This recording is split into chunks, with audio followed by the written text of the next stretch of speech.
Hey, I'm Lauren Schaefer, a developer advocate for MongoDB.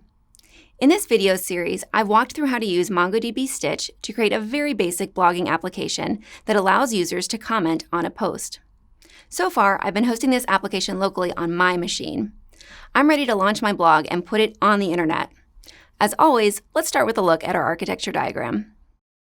As you can see here, we can use Stitch Hosting to host the app. Stitch Hosting allows you to host, manage, and serve your application's static media and document files. You can use hosting to store individual pieces of content or to upload and serve your entire client application. Let me show you how to enable hosting. I'll click Hosting in the left navigation pane. Then I'll click Enable Hosting. Now I'll upload my blog.html. Once it's uploaded, I can go to the Actions menu and choose to open it in my browser.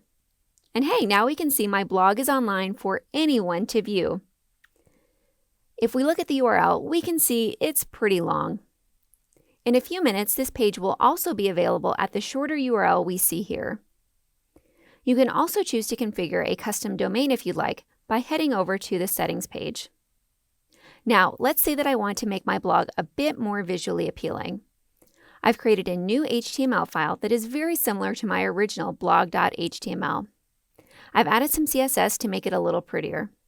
I'll upload that HTML file and the associated CSS file.